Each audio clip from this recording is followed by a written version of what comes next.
Brothers, sisters, I am very, very happy to find an opportunity to talk with you about, I think about happiness, mental happiness. Of course, I always believe the very purpose of our life is happiness. Now there are two kinds of happiness. One mainly come from physical comfort. Another kind of happiness which essentially the mental thought or through mental training. Now obviously the physical comfort and mental comfort, between these two, the mental comfort is much more superior.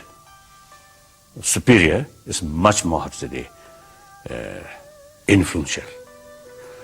The reason, if our mental state in a calm, happy, then small physical uncomfort, even some small pains, we can subdue. On the other hand, if our mind is in the state of very restless or some kind of uncomfortable, then the person may have the best facility, or that person will not be a happy person. That's very clear. So therefore, the mental experience is more important than the physical experiences. Of course, when we talk experience, that means some feeling of mind. But there are one immediate cause, mainly physical, another mainly mind itself. So there are two kinds of experiences. Now, since mental experiences is something very important, then it automatically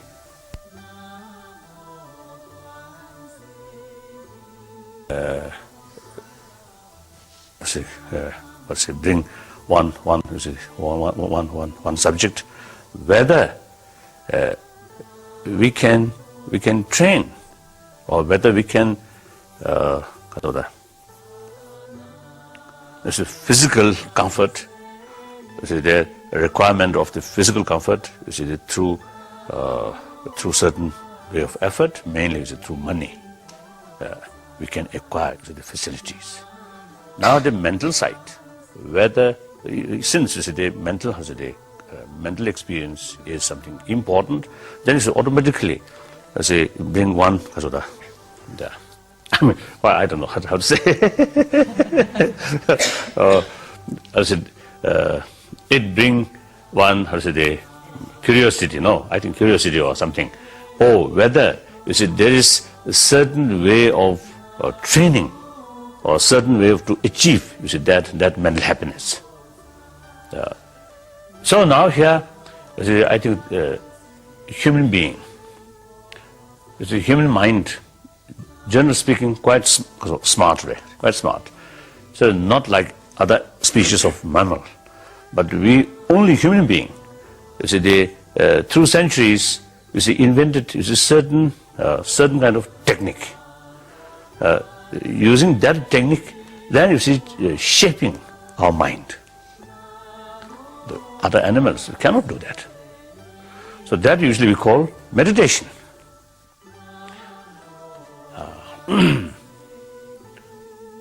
Now here is a meditation.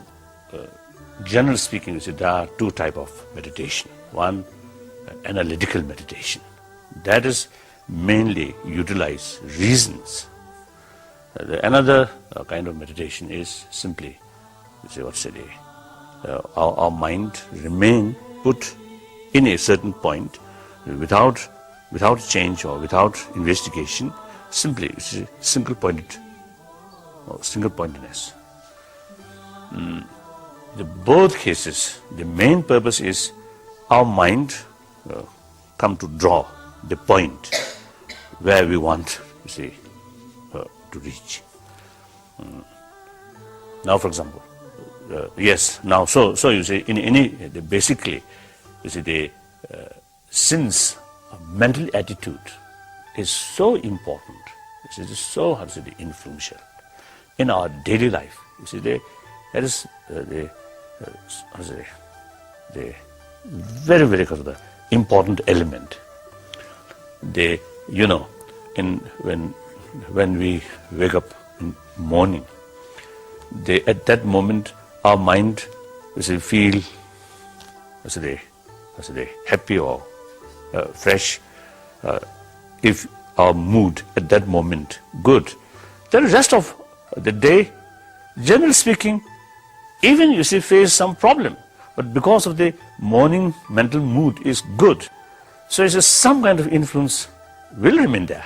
So you can face easier that day.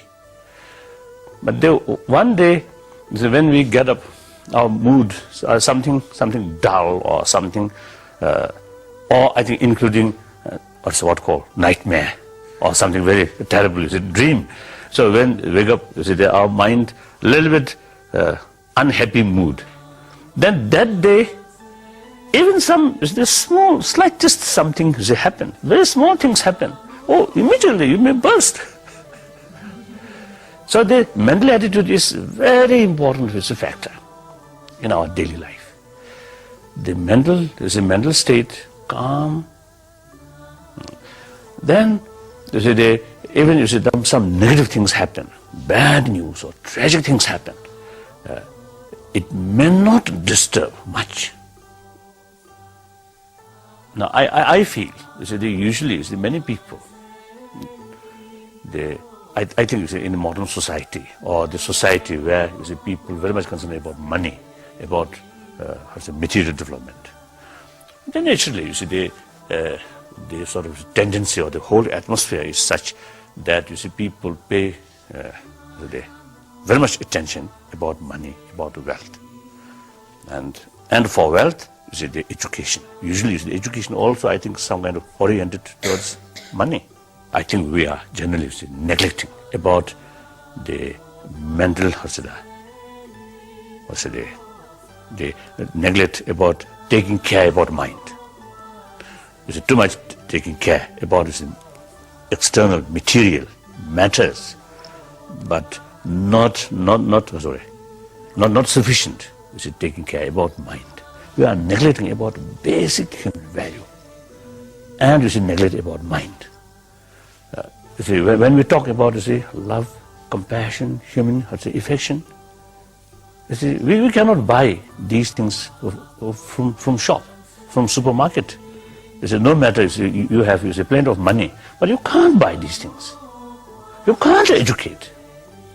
Through experience, through deeper sort of realization, then these things, of course, will come up. So therefore, now certainly, I think many today's problem, I feel, due to lack of basic human, I think due to lack of realization or acceptance of basic human value. Or another word, I think we are lacking proper care about our mental, about our mind, or mental thing.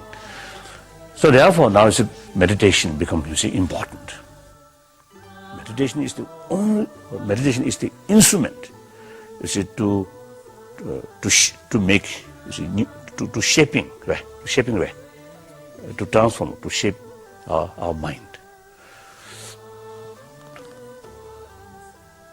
According to my own little experience, through meditation, of course, I'm Buddhist monk. I usually describe myself as a simple Buddhist monk. So therefore, according to my own experience, of course, through Buddhist meditation, when I getting older and older, and in some cases the problem become more serious. But it's my mind, and the problem become more serious, and of course its responsibility is become more delicate way. Delicate. But it's my mind getting older is more calm. Yeah. I hope not due to weakness of the body. Same as the body, I think it's still quite fit. But you see, anger or hatred, you see, these things, you see, comparatively, you see, much less. So result is my mind much more calm. It's much more happy. So you see, this very, very useful when I they face some problems. One problem happen. Of course, I realize this is the problem. We have to overcome this. But at the same time, not much disturb in my peace of mind. So this I certainly can say this is the result of meditation. So meditation is something very important. Now you see there are various different kind of meditation. Now here I think I would like to mention to you the meditation is the instrument of shaping mind, right? Shaping mind or transformation, right? Transforming the mind. Transforming the mind. This we should not consider as a religious subject, like the compassion or the spirit of forgiveness or these things. I usually call these are human good quality. Now, obviously, when we born, I think we are quite free from any ideology. From birth, we are not free from human affection. The religion comes later. I think in fact, the all world major religion carry the more or less the same message, such as compassion, love, and forgiveness, the spirit of harmony, and sense of brotherhood, sisterhood. All these things taught by the all major world religious tradition. And I do feel these are in major world religious tradition, these are the very, very important religious subject. However, this does not mean that if you accept value of compassion or forgiveness, then you must take religion as a whole. If you reject or no more interest about a religious thing, then also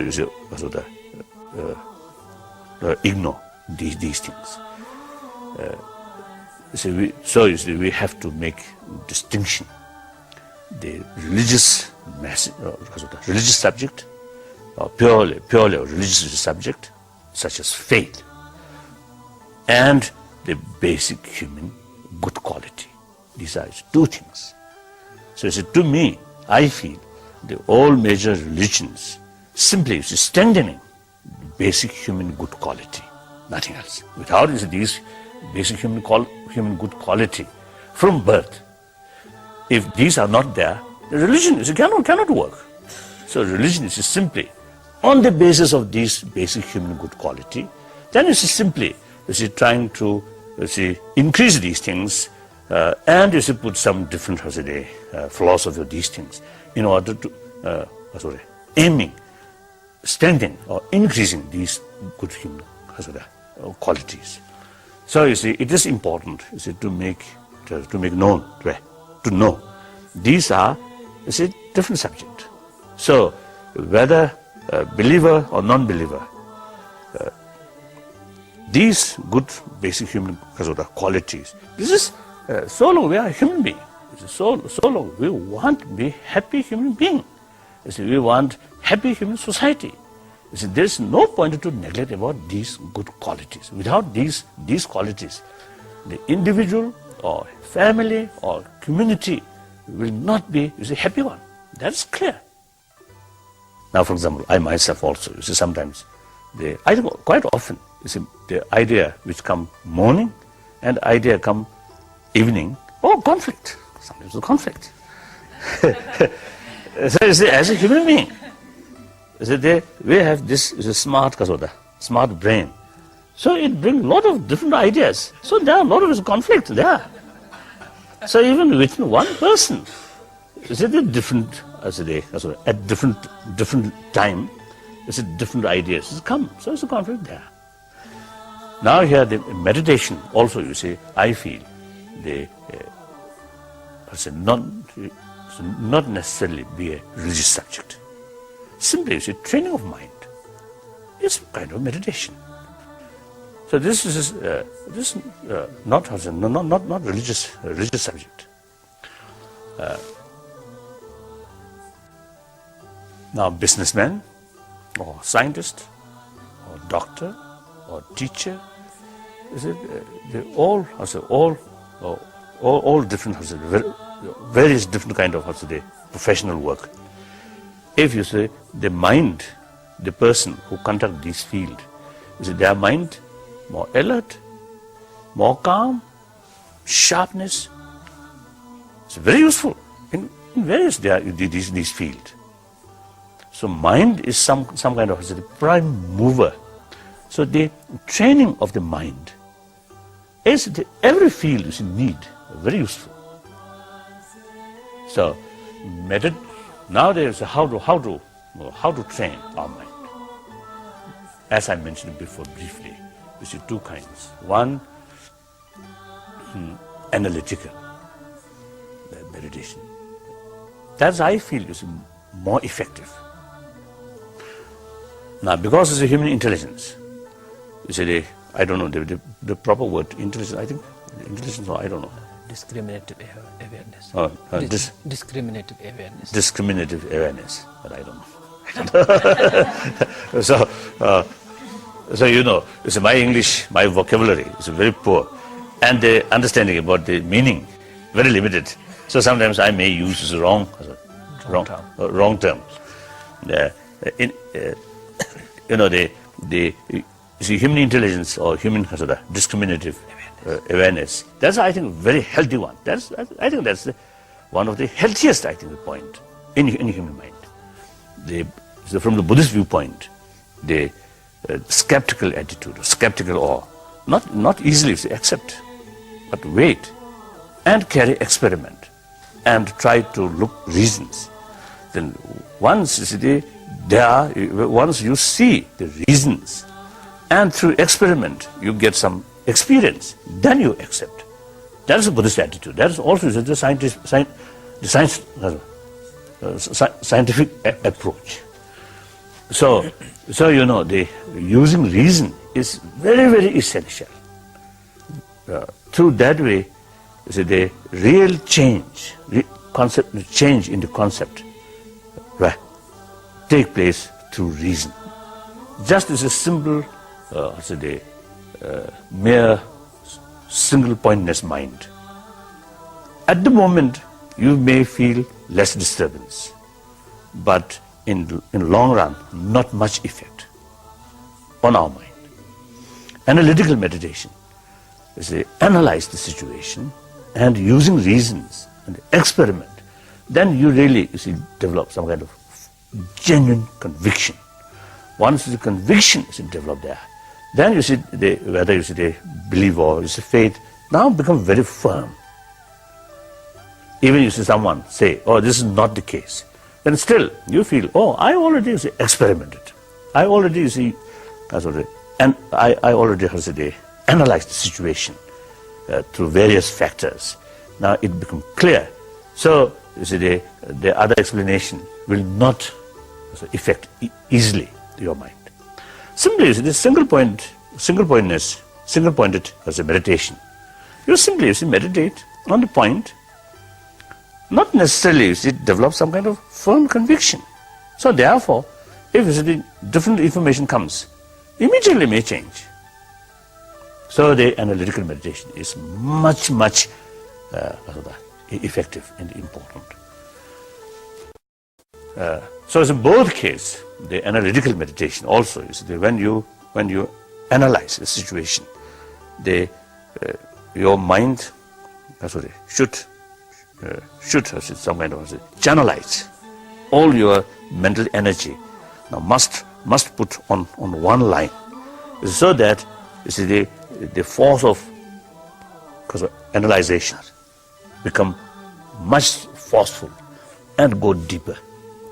So for that, again, now we need some kind of experience of single pointedness.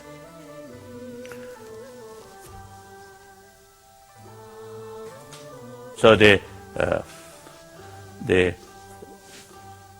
I think in both cases, perhaps, although I think analytical meditation, usually you see the academic world, of course, this is very much also using. Perhaps here, if we put some effort, or if you have some experience about single pointedness meditation, it enhances. It enhances.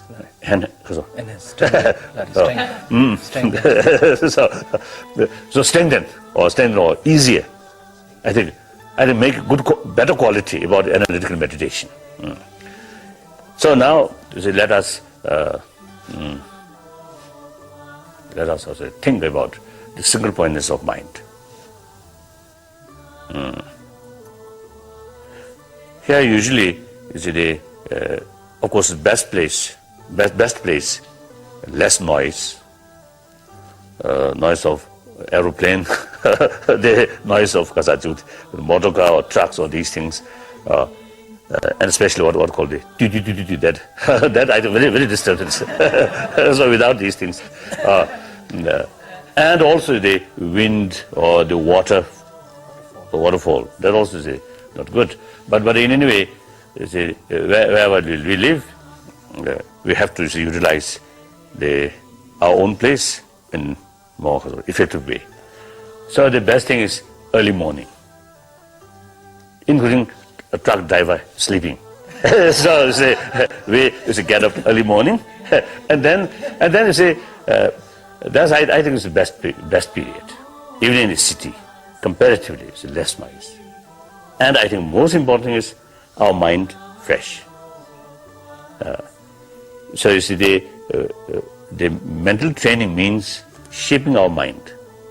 The shaping our mind through mind itself, not external means.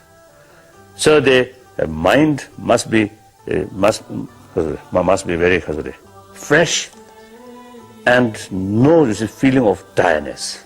Very fresh, fully alert. That's the if you utilize that kind of mental state, then it can work. It can work more satisfactorily. Late evening, our mind a little bit dull, a little bit feel of tiredness, and even you wish to do something, the mind like tired animal, we cannot use properly. So therefore, it's the early morning. Then I think the simple one for beginner. Just try to withdraw. Although the mind is within our body, not externally, but the mind usually remain here, but always look outside. That's pity. So and also the mind always look outside and criticize and something interfering. It's interfering or external, but never bother about mind itself. So now we have to give new instruction to the mind. Now, good. You up to now. You already check outside. thoroughly. Good, okay, good. Now is the time has come. Is it to check more? Mind itself. Go inside. Now here, sometimes your eye close, sometimes more helpful. Sometimes open mind. I think in long run, open mind, open eye, not close, or not deliberately open or close. No, just Natural way. just some kind of ignore, indifference way. Do not bother about the eye. Like you say, certain object, whether it's a mental object or anything, is visualized in mind. Then you say, don't care what I see or what I lit is move. Just you see, ignore. Visualize something is inside. Then your main mind is concentrate on it. Then eventually, firstly, is withdraw our mind, including the sense of eyes, sense of hearing, or these things, withdraw. At the beginning, you sort of make determination. Now, next few moments, I will not let these sense of organs go external object, and especially even the senses goes, my main mind will not follow. And then also within the mind, the thought is a memory about past, and some idea about future.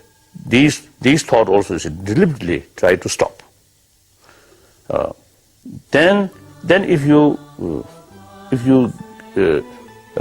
can, the duration, some kind of thoughtlessness, a little bit longer, the duration eventually increase. At the moment, you may get some kind of feeling empty, nothing, that kind of some kind of empty, like space, or just like deep ocean way. Some kind of wave on the surface, come and go, but the water itself pure, just remain clean. That kind of thing. So that one way is look to mind itself. Although not easy, it's not easy, but I think it's worthwhile. Worthwhile is to meditate or to try. And then sometimes I think the one is very, very simple. But just close your eye and do not think nothing else, right? Or do not think of anything, and just some kind of complete rest. But this, of course, is not much useful. But for temporary, some kind of relief, you may gain. So that's one thing. Then another level, say, is the compassion. Or compassion here means, I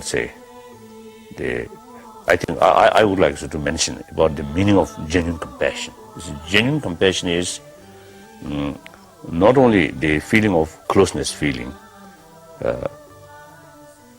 and also is not develop on the basis of this is my close friend, or this is something good for me.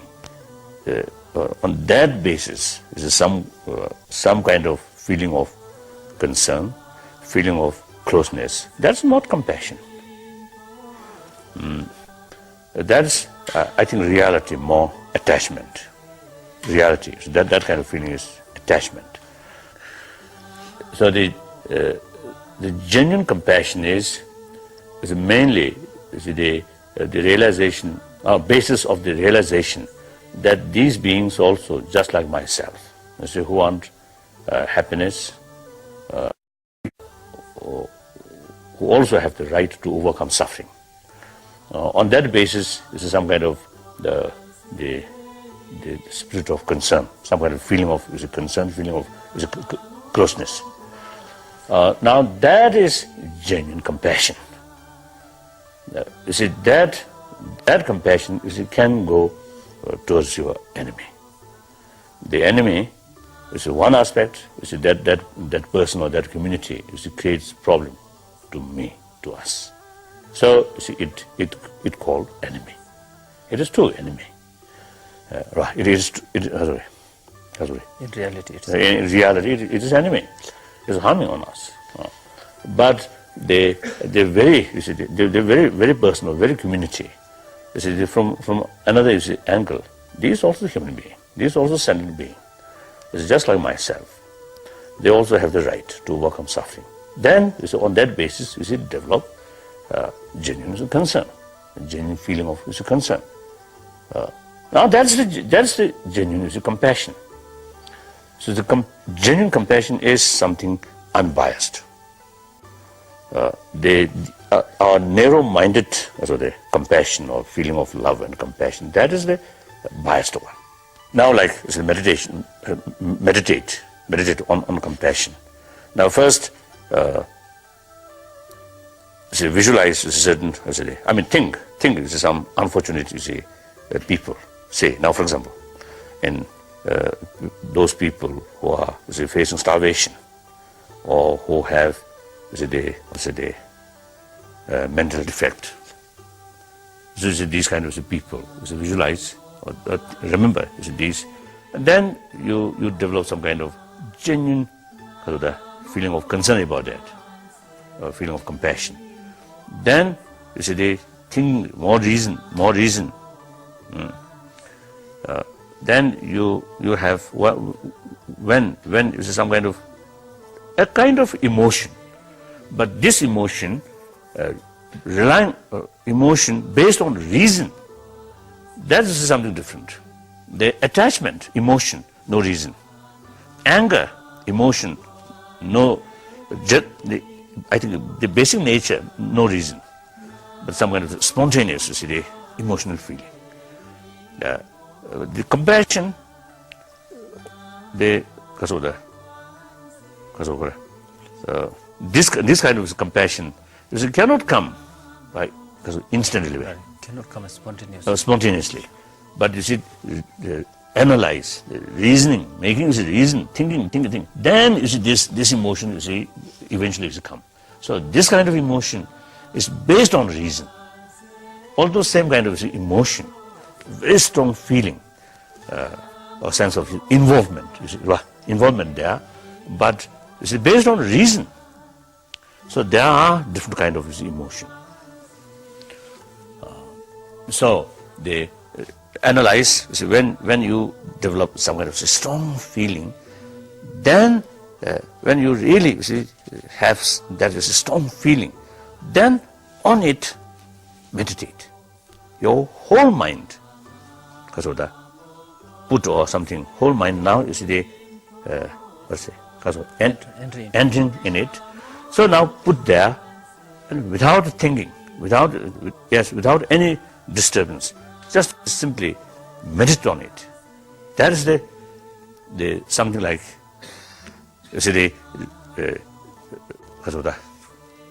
writing, and at the end making seal, that kind of thing. Analyze. Then finally,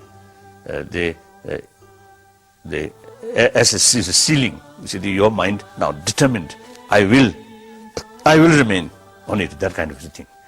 Then when you are feeling eventually a little bit weaker, then again analyze and try to develop this strong feeling. Then meditate on it. That's the way. That's one way. So then you should go days and weeks and months. Our mental attitude eventually will change. The more compassionate is the feeling is developed, then much easier to tackle anger. You see, hatred or these things, negative emotion, very forceful. If you analyze, no sound basis. But you see, the moment is very strong. And when you see when at the time of fully developed the negative emotion, very difficult to react, to control or to react. So the proper way is the training the compassion, and meantime when you develop more appreciation, feeling of appreciation about compassion, then you will see the negativeness about hatred. How much is it trouble bring by hatred, and including one's own health. You see, constantly anger constantly comes.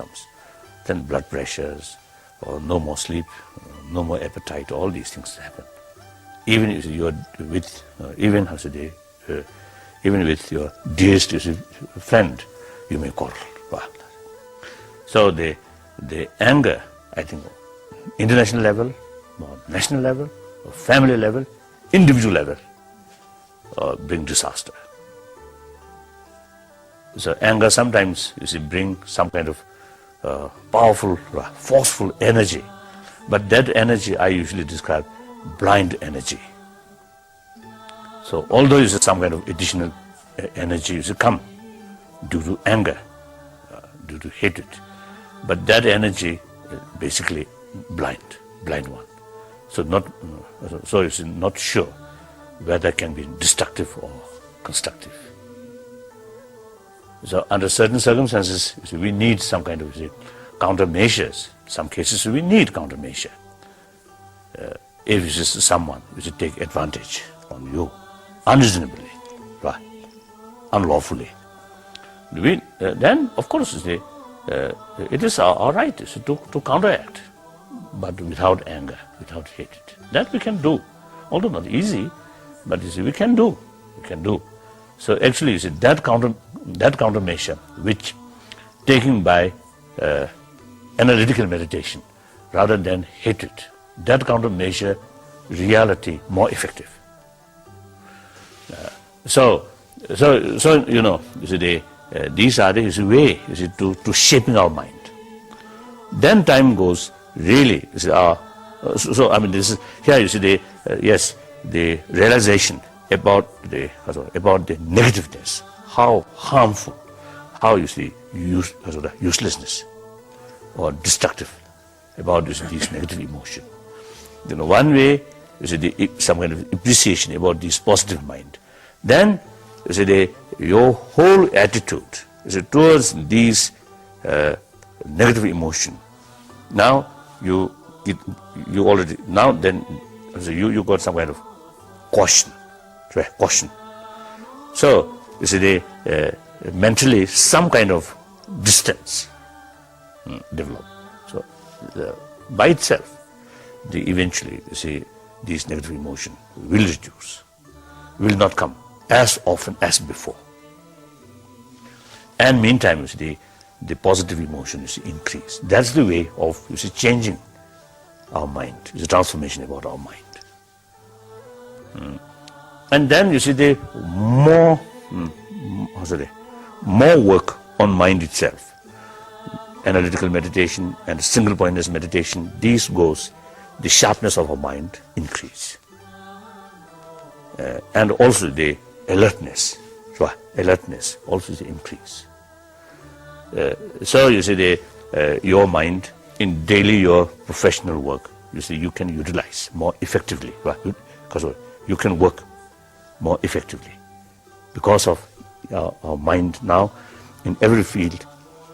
Because of that, once our mind become sharp and alerted, and meantime calm, so all our professional works can be more successful.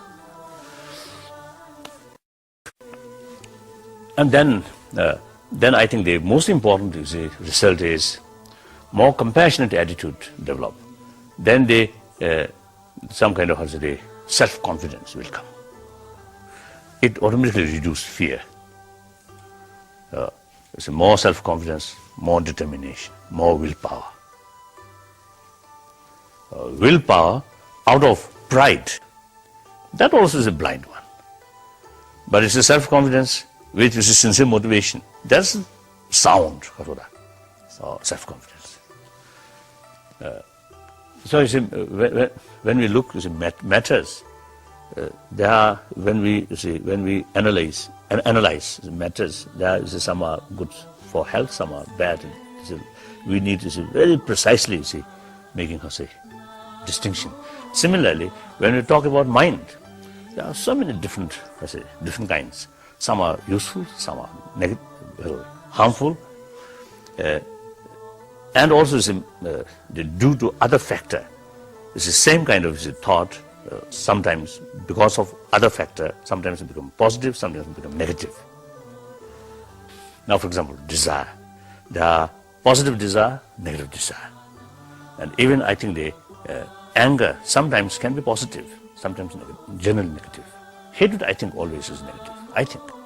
But hatred towards hatred may be positive. So then you see some kind of ego. There also is good and bad. So you see, we have to analyze all this with detail in order to check our mind. That's very important. Then is the tolerance. So you see the more inner strength there. Then tolerance also you see automatically. Tolerance is something like byproduct. Some really self-confidence, see clearly the reasons, then tolerance is there. Blind, more narrow-minded, then difficult because of practice tolerance. Then there's a tolerance cannot come. If your mind is really see all different angles, and self-confidence, determination there, then tolerance comes. So tolerance in our life, tolerance and forgiveness, these things in our life, as I mentioned before, is I think very, very useful, very important. Now, especially in today's world, unfortunately, due to different religious tradition, due to religious faith, some really, I think, very, very unfortunate events are happening in the name of different religion. Even bloodshed also is happening. That's very, very sad. So I would like to share something about the tolerance among different religious traditions. I think very, very important. It's a world major religion like Christianity, different kind of Hinduism, and the Muslim, and Judaism, and Buddhism, and so on. All these is a major world religion. In spite of different philosophy, they all have the potential to serve humanity, to help humanity, to create peace of mind. So there are common things there. We can work together. And more than that, each world major religion, there are some kind of speciality in each. There are some special things there. So you see, work closely and knowing each other, especially the close contact among practitioners. Then we can really learn from other tradition. So enriching way. Enriching one's own tradition or one's own experiences. So not only the common ground, but if each one have some special unique things there. So you see, we can learn, we can enrich one's own practice from learning from taking from other different traditions. From traditions, different traditions. And another, I think another angle, simply. In reality, one religion cannot be sufficient for variety of humanity. no matter what that religion is good, it will not satisfy the right of people. Just like it's a dish of food. If we have one restaurant who serving, breakfast, lunch, dinner, all time same dish, or this day, next day, whole month, whole year, one dish, nobody come.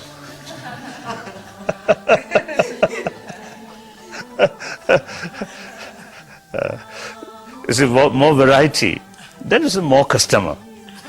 Come, isn't it? So naturally, it's the human mind. There is so many varieties, so many has a different mental disposition. So simply, one religious tradition, you cannot satisfy. That's very clear. And also, all these major world religions now last many centuries existed on this planet. There's one religion, you cannot eliminate other religions. That's also reality. Whether we like it or not, we have to live together. Under that circumstances, it's much better to live harmoniously. So now, especially in this country, in India, traditionally, the spirit of ahimsa. I think very, very rich, very wonderful. The philosophy is there, and through centuries, because of practice of ahimsa, believing ahimsa, in this country, not only is it produce, not only has the home of many different thoughts which come within this country. Not only that, but the religious tradition or thought which come from outside. Also, find home in this country, such as Christians, Muslims, and Judaism. So traditionally, the ahimsa in the religious field also, I think, very, very rich. So now today, time goes, but this is the rich philosophy or richer thought or tradition. No point to neglect. We must keep, we must sustain these values. Sometimes I have a half joke to my Indian friend. Traditionally you produce ahimsa here, but export it. Now too much exportation, too much export. Now not sufficient to reproduce in this country. In the past, the outside world, nobody taking much interest about ahimsa. Ahimsa, many people feel the sign of weakness. But now time goes, it's a worldwide. Ahimsa, non-violence. Now more interest, coming outside. But a country, the country, the ahimsa produce a little bit neglecting. That's unfortunate. So I really want, or I think my wish or my appeal to my Indian brothers sisters, it is extremely important. To keep your the value of your tradition.